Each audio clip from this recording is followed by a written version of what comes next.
Maya, okay, stop everything. I was digging through some literary history today, and I found a woman who is basically... Okay, imagine if a Swiss Army knife decided to become a person, but instead of tools, it just had every single creative talent known to man.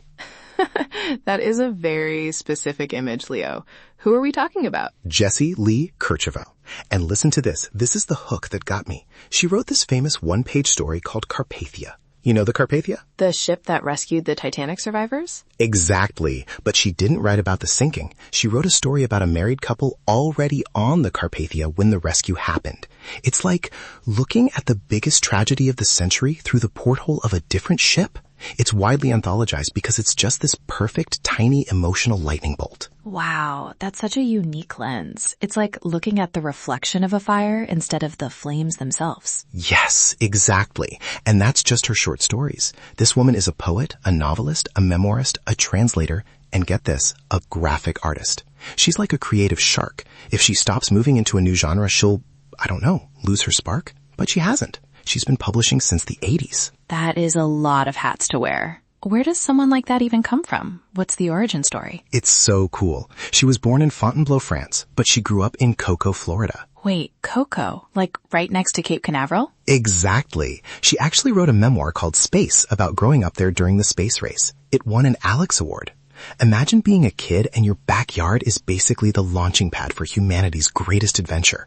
She describes it as this blend of mundane Florida life and, rockets literally shaking your windows.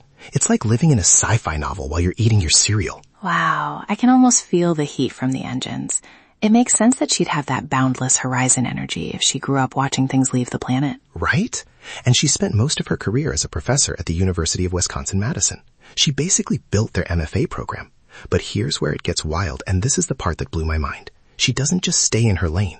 Around 2011, she started writing poetry in Spanish. Wait, really? Like she just picked up a second language for her art mid-career? Not just picked it up, Maya. She became obsessed with Uruguayan poetry. She's translated like 10 different Uruguayan poets. She's edited bilingual anthologies. She even has books published in Uruguay and Argentina. It's like she decided one day, you know what? English is great, but I think I'll just master the soul of a different culture now. That is incredible. Most people struggle to learn a language for a vacation, and she's using it to bridge the gap between entire literary worlds. It's so generous, isn't it, to spend that much time bringing other people's voices to a new audience? It's totally generous, and it's not like she was bored. She has 7 collections of poetry, novels about silent movies, textbooks on how to write fiction.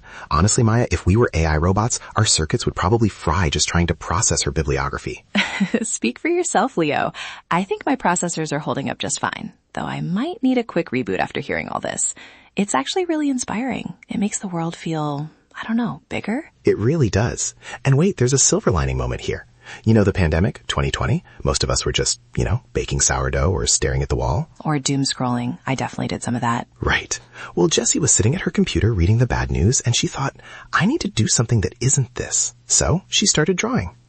Let's see, she would have been in her 60s then. Yeah. She just picked up a pen and started making graphic narratives. And because she's Jessie Lee Kercheval, she didn't just doodle. Her graphic memoir, French Girl, was published in 2024, and the Washington Post named it one of the 10 best graphic novels of the year. No way. From a pandemic hobby to a best of the year list in a totally new medium?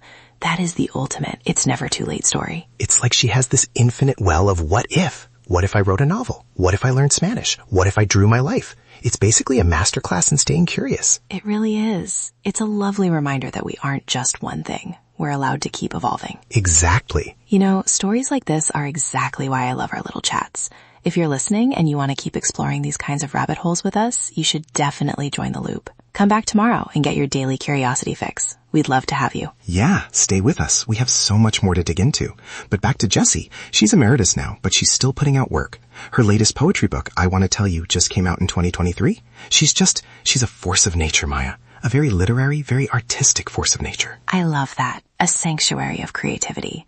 It's a good lesson for all of us. If the news is too much, go create something, even if you've never done it before. Especially if you've never done it before. Well, I think that's a perfect place to wrap up today. Definitely. Go check out her work, seriously. The Museum of Happiness is a great place to start. It's about a carnival worker and a widow in 1920s Paris. Sounds dreamy. See you again, everyone. Stay curious.